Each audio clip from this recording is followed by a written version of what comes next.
We're going to cut across to that, but first up, let me take you through the headlines. No relief for Rahul Gandhi, remains disqualified as MP. Gujarat High Court calls conviction illegal, just and legal. Says refusing stay on conviction will not result in injustice. Congress cries foul over Gujarat High Court verdict on Rahul Gandhi, says will move Supreme Court next. BJP calls Rahul a habitual offender in defamation. Prime Minister Modi attends the Gita Press centenary celebrations in Gorakhpur weeks after Gandhi Peace Prize controversy. Flags off 3 Vande Bharat trains from Gorakhpur Junction. BJP announces new team for 4 assembly polls. Prahlad Joshi given charge of Rajasthan. Prakash Javadekar in charge, Telangana. Delhi court takes cognizance of sexual harassment case against Brij Bhushan, summons wrestling body chief on July 18th.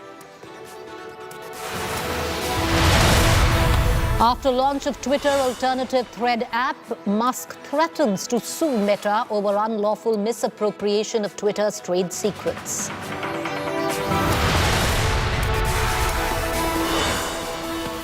Indian Air Force releases special badges for Bastille Day celebrations in Paris, France. 3 Indian Air Force Rafale jets to fly past for Bastille Day. Prime Minister Modi to be guest of honor.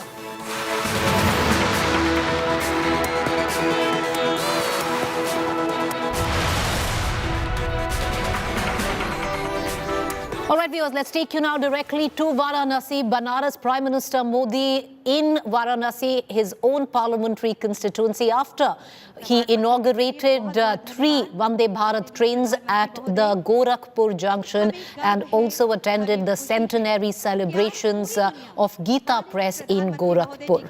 Prime Minister Modi reached Varanasi and is all set now to inaugurate several developmental schemes. We are talking to the tune of 12,000 crores, viewers. Many looking at it as the kickstart of Prime Minister Modi's 2024 Mission 2024, like the show there.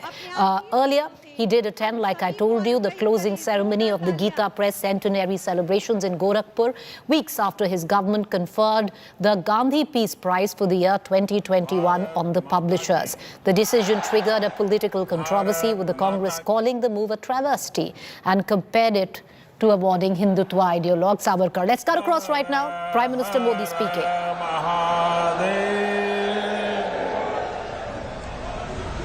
माता अन्नपूर्णा की जय, गंगा मैया की जय। उत्तर प्रदेश की राज्यपाल आनंदीबेन पटेल, मुख्यमंत्री श्रीमान योगी आदित्यनाथ जी, केंद्रीय मंत्रिमंडल के मेरे साथीगण, यूपी सरकार के मंत्रीगण, सांसद और विधायकगण,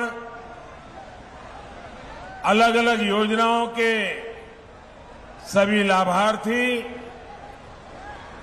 और काशी के मेरे प्यारे भाइयों और बहनों,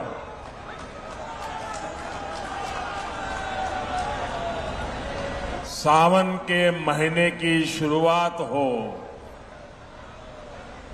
बाबा विश्वनाथ और मां गंगा का आशीर्वाद हो और बनारस के लोगों का साथ हो, फिर तो जीवन बिल्कुल धन्य हो जाता है। मैं जानता हूं कि आजकल काशी के आप लोग बहुत व्यस्त हैं। काशी में रौनक जरा ज्यादा ही हो रही है आजकल। देश दुनिया से हजारों शिव भक्त यहां हर रोज बाबा को जल चढ़ाने पहुंच रहे हैं और इस बार तो सावन की अवधि भी जरा अधिक है। ऐसे में इस बार बाबा के दर्शन के लिए रिकॉर्ड संख्या में श्रद्धालुओं का आना तय है। लेकिन इन सब के साथ एक और बात तय है। अब जे भी बनारस आई तो खुश होके ही जाई।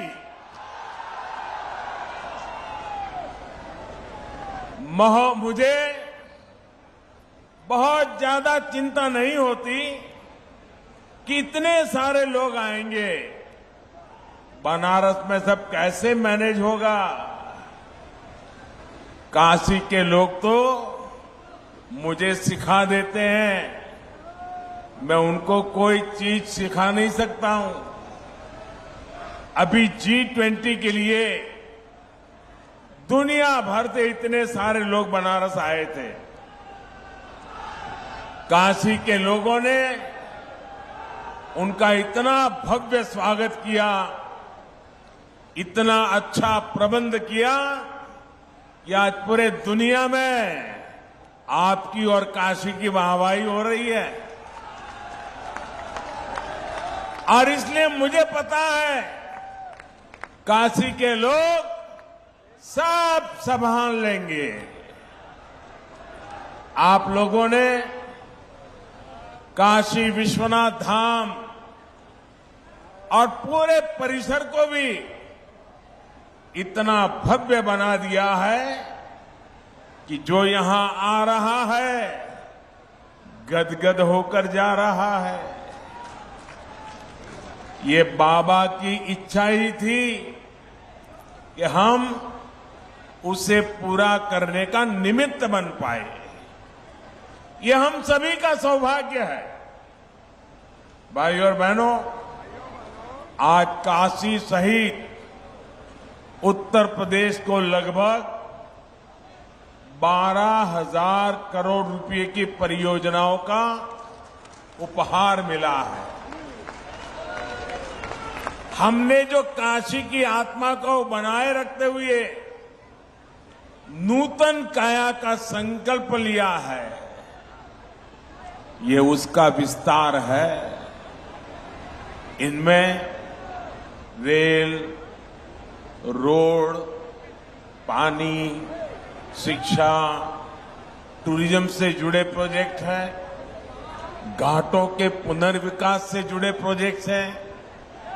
इन विकास कार्यों के लिए आप सभी को बहुत बहुत बधाई। साथियों, कुछ देर पहले ही मेरी प्रधानमंत्री आवास योजना और आयुष्मान भारत योजना के लाभार्थियों से बातचीत हुई। पहले की सरकारों से लोगों की सबसे बड़ी शिकायत ये थी कि वो योजनाएं एयर कंडीशन कमरों में बैठ करके बनाती थी। जमीन पर इन योजनाओं का क्या असर हो रहा है, ये तब की सरकारों को पता ही नहीं चलता था।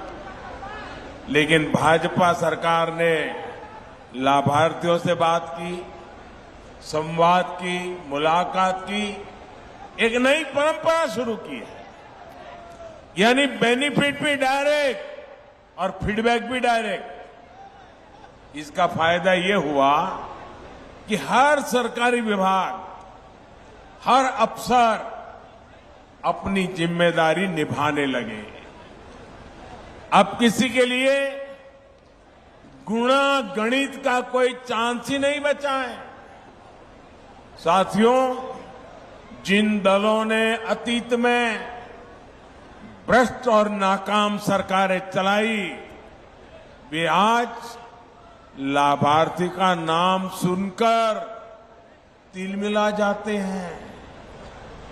आजादी के इतने साल बाद लोकतंत्र का सही लाभ अब सही मायने में सही लोगों तक पहुंचा है। वरना पहले लोकतंत्र के नाम पर सिर्फ गिने चुने लोगों के हित साधे जाते थे। गरीब की कोई पूछ नहीं थी। भाजपा सरकार में लाभार्थी वर्ग आज सच्चे सामाजिक न्याय और सच्चे सेक्युलरिज्म का उदाहरण बन गया है। हम पूरी ताकत लगा रहे हैं कि हर योजना के आखिरी लाभार्थी को खोजकर उस तक पहुंचकर उसे योजना का लाभ पहुंचाएं। जानते हैं इसका सबसे बड़ा लाभ क्या हो रहा है? भाई, जब सरकार खुद ही पहुंच रही है तो क्या हो रहा है? कमीशन लेने वालों की दुकान बंद, दलाली खाने वालों की दुकान बंद, घोटाले करने वालों की दुकान बंद। यानी ना कोई भेदभाव और ना ही कोई भ्रष्टाचार। साथियों, बीते 9 वर्षों में हमने सिर्फ एक परिवार और एक पीढ़ी के लिए सिर्फ योजनाएं नहीं बनाई हैं, बल्कि आने वाली पीढ़ियों का भविष्य भी सुधर जाए, इसको ध्यान में रख करके काम किया है। अब जैसे गरीबों के घर की योजना है, अभी तक देश में 4 करोड़ से अधिक परिवारों को पीएम आवास योजना के पक्के घर मिल चुके हैं। आज भी यहां यूपी के 4.5 लाख गरीब परिवारों को पक्के घर सुपुर्द किए गए हैं। सावन के महीने में महादेव की ये कितनी बड़ी कृपा हुई है। साथियों, जिन गरीबों को ये घर मिले हैं, उनकी एक बहुत बड़ी चिंता खत्म हो जाती है। सुरक्षा की भावना उनके भीतर आ जाती है।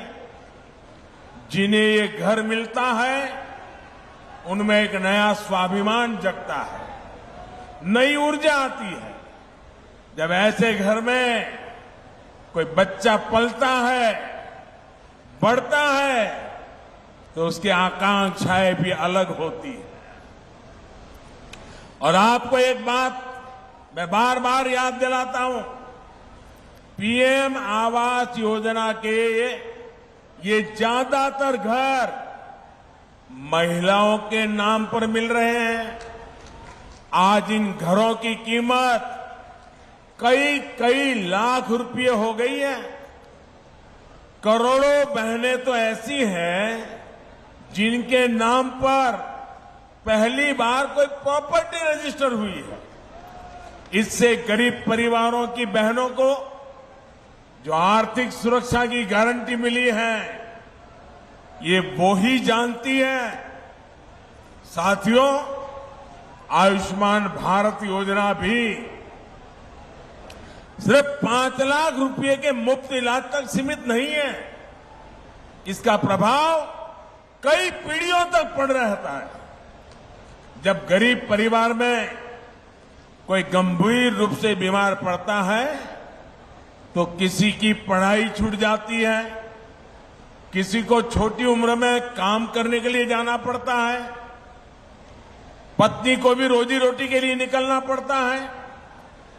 एक गंभीर बीमारी आई कि कई साल तक मां बाप, बच्चे बड़े हो जाएं लेकिन शादी नहीं कर पाते हैं, क्योंकि आर्थिक स्थिति बीमारी में खस्ता हाल हो जाती है।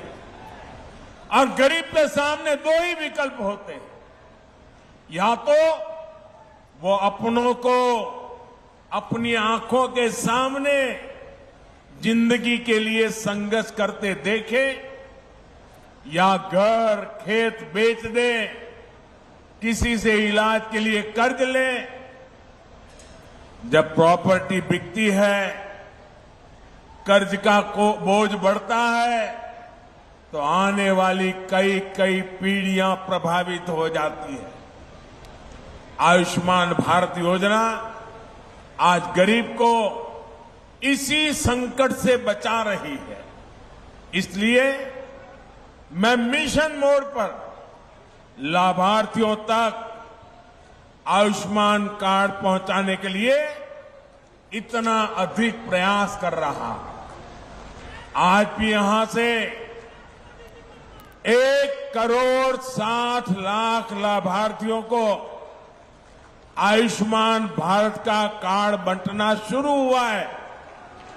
भाइयों और बहनों, देश के संसाधनों पर वंचितों का, गरीबों का सबसे बड़ा हक होता है। पहले बैंक तक पहुंच भी सिर्फ अमीर लोगों की होती थी। गरीबों के लिए तो ये माना जाता था कि पैसा ही नहीं है तो बैंक खाते का क्या करेंगे। कुछ लोग सोचते थे कि गारंटी देने के लिए कोई नहीं है तो बैंक लोन कैसे मिल पाएगा। बीते 9 वर्षों में इस सोच को भी भाजपा सरकार ने बदल दिया। हमने बैंकों के दरवाजे सबके लिए खोल दिए। हमने करीब करीब 50 करोड़ जनधन बैंक खाते खोले। मुद्रा योजना के तहत 50,000 से लेकर 10 लाख रुपए तक के ऋण बिना गारंटी दिए। यहां यूपी में भी करोड़ों लाभार्थियों ने मुद्रा योजना का लाभ उठाकर अपना काम शुरू किया। इसमें सबसे अधिक लाभ गरीब, दलित, पिछड़े, आदिवासी, अल्पसंख्यक परिवारों से जुड़े साथियों और महिला उद्यमियों को हुआ। यही तो सामाजिक न्याय है जिसकी गारंटी भाजपा सरकार दे रही है। साथियों, हमारे रेहड़ी, ठेले, पटरी, फुटपाथ पर छोटा मोटा व्यवसाय करने वाले साथी भी अधिकतर वंचित समाज से ही आते हैं। लेकिन पहले की सरकारों ने इन साथियों को भी सिवाय अपमान और प्रताड़ना के कुछ नहीं दिया। रेहड़ी, ठेले, पटरी, फुटपाथ पर दुकान चलाने वालों को दुत्कार देता है, गाली देकर चला जाता है। लेकिन गरीब मां का बेटा मोदी इनका ये अपमान बर्दाश्त नहीं कर सकता। इसलिए मैंने रेहड़ी, ठेले, पटरी, फुटपाथ पर दुकान करने वाले के लिए पीएम स्वनिधि योजना बनाई है। हमने पीएम स्वनिधि योजना के तहत इनको भी सम्मान दिया है और बैंकों को इन्हें मदद देने को कहा है। जो पैसे पटरी वाले दुकानदारों को बैंक दे रहे हैं उसकी गारंटी भी सरकार खुद ले रही है। पीएम स्वनिधि योजना के तहत अभी तक 35 लाख से अधिक साथियों को मदद स्वीकृत की गई है। यहां बनारस में भी आज 1.25 लाख से ज्यादा लाभार्थियों को स्वनिधि योजना के तहत लोन दिए गए। इस लोन से वो अपना काम आगे बढ़ाएंगे, अपनी दुकान का विस्तार करेंगे। अब कोई उन्हें गाली नहीं दे पाएगा, उन्हें नीचा नहीं दिखा पाएगा। गरीब को स्वाभिमान, ये मोदी की गारंटी है। साथियों, जिस लोगों ने देश पर दशकों तक राज किया उनके शासन के मूल में ही बेईमानी रही। और जब ऐसा होता है तो चाहे कितना भी धन इकट्ठा हो तो कम ही पड़ता है।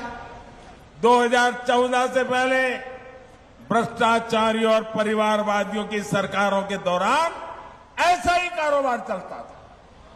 बजट की जब भी बात आती थी तो घाटे का, नुकसान का ही बहाना होता था। आज गरीब कल्याण हो या फिर इंफ्रास्ट्रक्चर, बजट की कोई कमी नहीं है। वही कर देता है, वही सिस्टम है, लेकिन सरकार बदली है, नीयत बदली है, तो परिणाम भी बदले दिख रहे हैं। पहले करप्शन और कालाबाजारी खबरों से अखबार भरे रहते थे। अब नए प्रोजेक्ट के शिलान्यास और लोकार्पण की खबरें अखबारों में छाई रहती है। बीते 9 वर्षों में आए परिवर्तन का सबसे बड़ा उदाहरण भारतीय रेल है।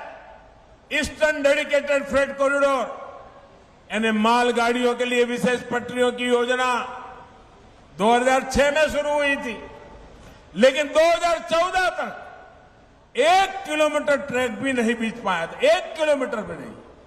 पिछले 9 वर्षों में इसका एक बहुत बड़ा हिस्सा पूरा हो चुका है। इस पर मालगाड़ियां चलना शुरू कर चुकी है। The Prime Minister unveiling projects over 12,000 rupees from his own parliamentary constituency, Varanasi. We're going to keep getting you the latest. A quick break to stay with us. On the other side is To The Point.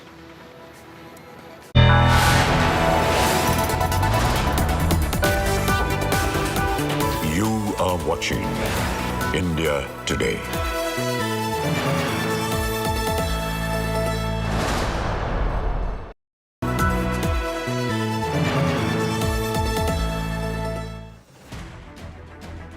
I don't read the news.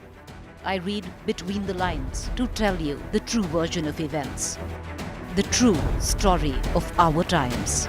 To document grief, the toughest assignment for any journalist to be. From those who matter. Women politicians going to stick up for each other. Of those who should matter. I document the truth. I don't distort the truth. I don't glamorize the truth. I don't gloss over the truth.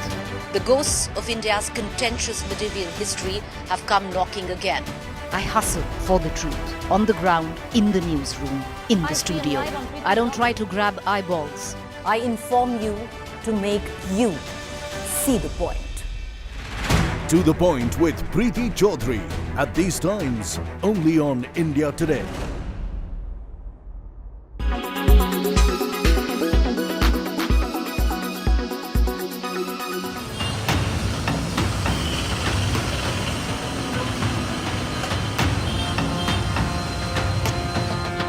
India's Silicon Valley and Karnataka's capital, Bengaluru, is a crumbling mess. The IT city is plagued by traffic jams, frequent waterlogging, potholed roads. The list of woes is long and has been begging attention for years now. But Karnataka's politicians have bigger concerns to address, like how to get through a highway toll plaza in comfort. Assembly Speaker UT Khadir on Thursday suggested that the National Highways Authority of India should create a VIP lane for MLAs and former MLAs. Seniors XML are told in the NHA guidelines policy where they have got already emergency and representative lane is there. In that MLAs and other names are specified. XMLAs are not specified. We are also respect and dignified and and aged also. So for us also you should consider the request. Demand for a VIP lane for MLAs and former MLAs came after Congress MLA PM Narendra Swamy claimed harassment at a toll plaza. Pass is issued. It is not for everyone. Pass is issued to the elected representatives only. When the treatment of those toll guys are like this, can you ask us to behave gently with them? The speaker's demand for a separate lane triggered sharp reactions. The BJP pointed out that a VIP lane for lawmakers already exists. Already there is a VIP lane. Already there is a VIP line. We should be allowed in that VIP line is important. Probably in this direction, the ambulance and the VIP line has been already created. So only thing is, who has to be included, has to be looked into it. Probably let us see what Honorable Speaker has been suggesting. BJP MP Tejasvi Surya called the Congress elitist for seeking a VIP lane. Karnataka PWD minister has denied any plan to add more VIP lanes. ಮಾಡ್ಬೋದು, ನಾವು ಎಕ್ಸ್ಪರ್ಟ್ನ ಕೇಳಿ ಮಾಡ್ತೀವಿ, ನಾವು expert ನೇಮಿಸ್ತೀವಿ, ಮತ್ತು ಯಾವ್ದು ಸೇರಿಸ್ಬೇಕು ಯಾವುದಿಲ್ಲ ಅಂತ ಎಕ್ಸ್ಪರ್ಟ್ ಕಮಿಟಿ ಮೇಲೆ ನಿರ್ಧಾರ ಮಾಡ್ತೀವಿ, ನಾವು ಮಂತ್ರಿಗಳು ಮಾಡಲ್ಲ. The Karnataka Speaker's demand for separate lane for MLAs at toll plazas has reignited the debate on the VVIP racism that pervades the system. Bureau Report, India Today.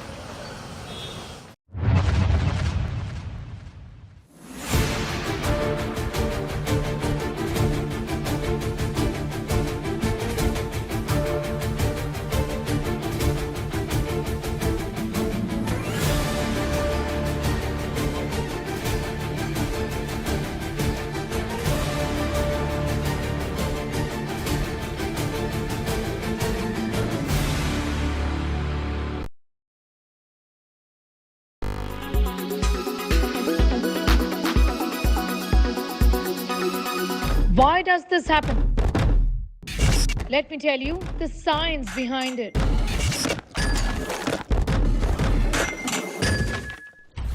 For more informative videos like this, keep watching India.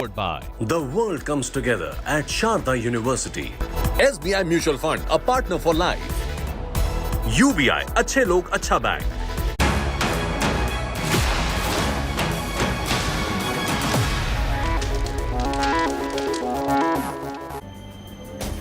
Good evening, you're watching To The Point. I am Preeti Chaudhary. Our focus this evening in yet another legal setback. For Rahul Gandhi, the Gujarat High Court today dismissed his plea seeking a stay on his conviction in a criminal defamation case.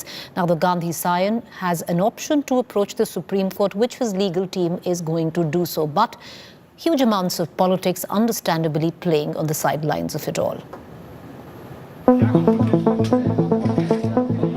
When Parliament meets for monsoon session, Rahul Gandhi won't be there to attend it. The Gujarat High Court on Friday dismissed the Congress leader's plea for stay on his conviction and 2-year jail term in a defamation case. A stay would have reversed his disqualification as an MP. The court said that at least 10 criminal cases are pending against Rahul Gandhi. Justice Hemant Prajak noted that a complaint has been filed against Rahul by the grandson of V. Savarkar in a Pune court over a statement he made on the revolutionary at the Cambridge. The court said there is no reasonable ground to stay the conviction. This means Rahul Gandhi cannot attend Parliament sessions as MP and will not be able to contest elections.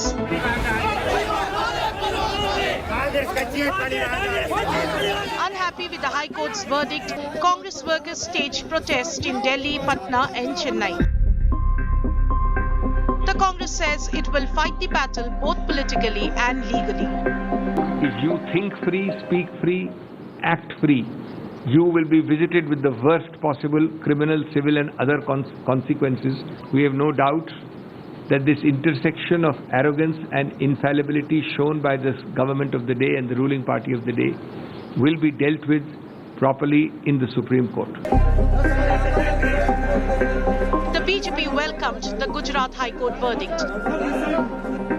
एक महान देशभक्त वीर सावरकर जिसने 11 साल अंडमान में गुजारे, उसके बारे में कितनी नफरत है उनके दिल में, ये समझिए आप। सावरकर के पोते ने भी एक केस किया है, वीर सावरकर को उन्होंने विदेश में भी अपमानित किया। तो अपमानित करना, बेइज्जत करना, एब्यूज करना राहुल गांधी की फितरत है।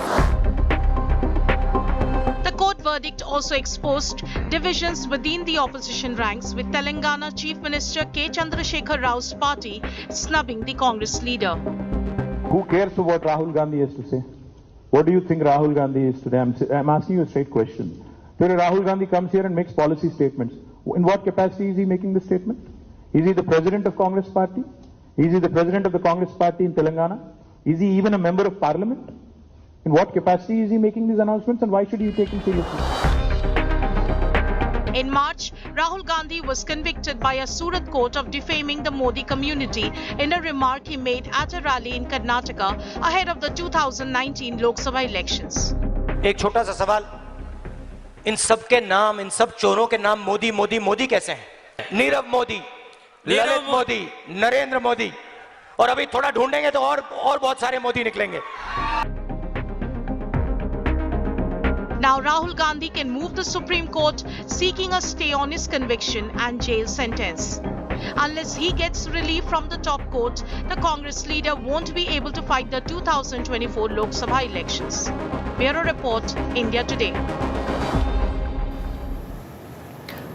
So what next for disqualified MP Rahul Gandhi? Let's take the question to our panelists this evening. Joining me is Preeti Chaudhary, National Spokesperson and Lok Sabha MP, Bharatiya Janata Party. She'll be with us shortly. Mohan Kumar Mangalam, National Spokesperson, Congress. Rashid Kidwai, Senior Journalist. Mr. Mangalam, what's the next step? The Congress says they will fight this out politically and legally. Legally, not many options now. You'd have to approach the Supreme Court. Legally, the logical next step is to approach the Supreme Court. I believe the legal team is getting ready for the same.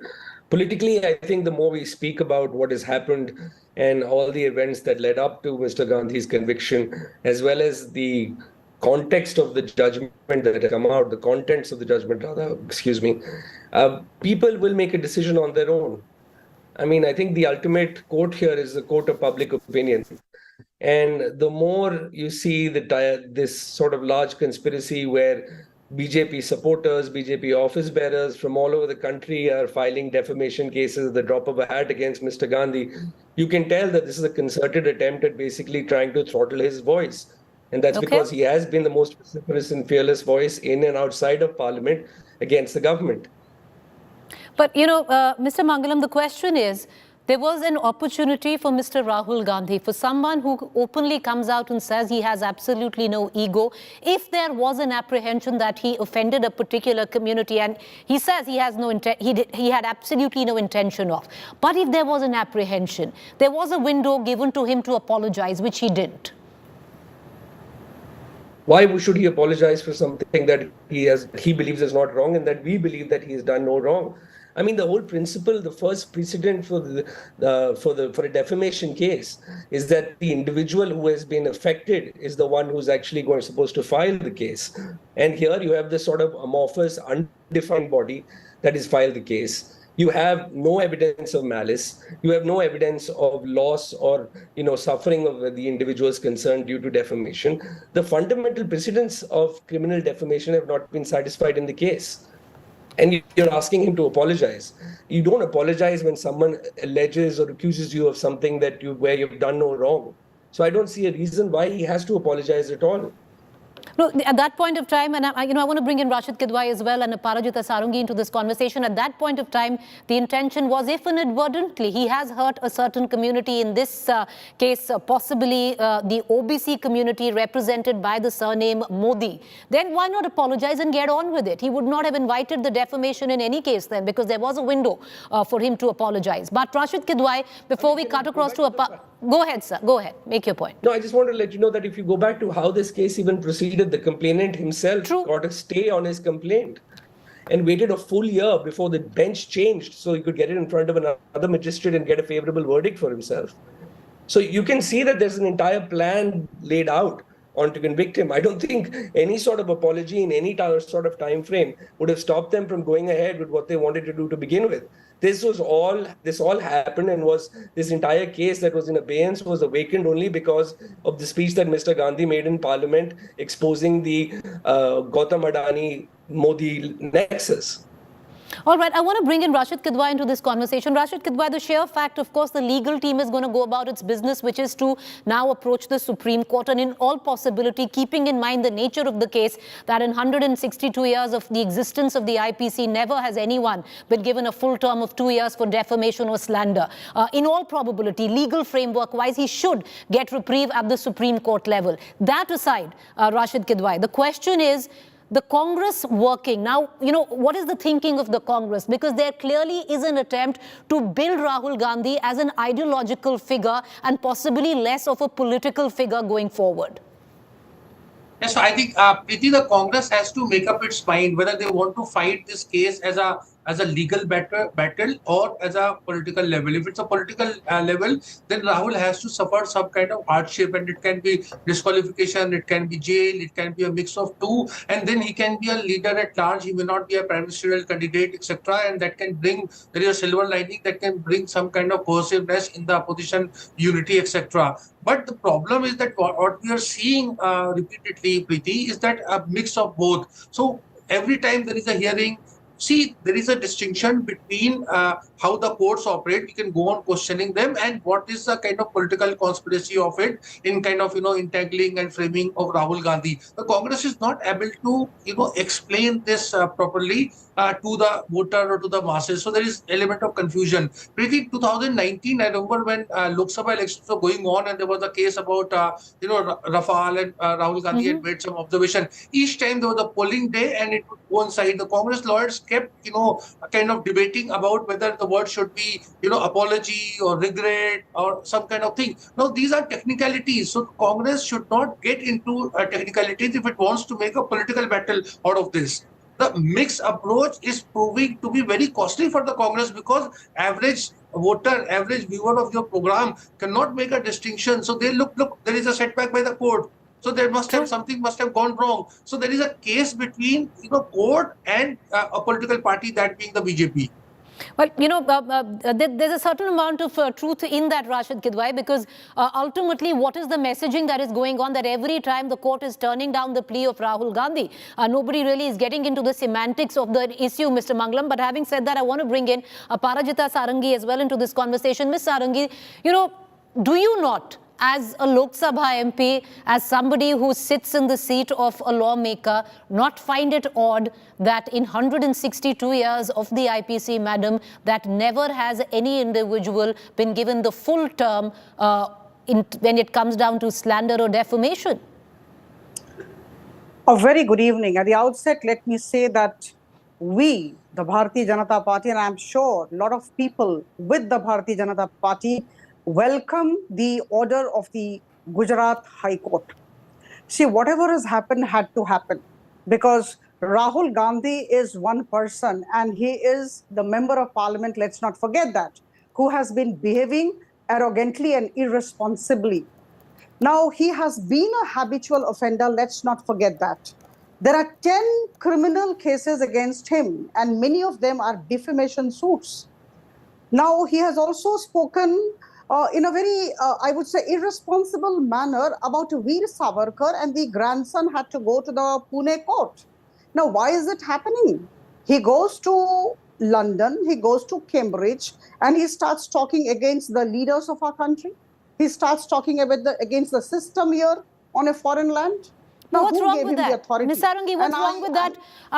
He's a leader of the opposition. It's well within his rights to criticize the government, be it on foreign soil or not. But my question is that you talk about over 10 defamation cases, but you also must have an understanding, Ms. Sarangi, that over these 10 defamation cases that you're talking about largely have been filed by BJP workers across the country. At one end, the BJP wants to make it seem that this is a legal process, and that's what's going on, and Rahul Gandhi is paying the price of defamation, and he has to face the full brunt of the law. On the other hand, it has been expedited also with multiple cases filed by our very own. So why shouldn't it look like vendetta, which is the question of the Congress here? See, there is no question of vendetta. I fail to understand why should it be called vendetta on part of Bharatiya Janata Party or Modi government. See, here is a person who is all out to defame a particular community, bring down the image of a particular community, humiliate the community. And here is a spokesperson from the party. I'm appalled. He says he spoke what he felt. I mean, he cannot be allowed to feel and speak in this manner. Modi community is a very important community, a very important segment.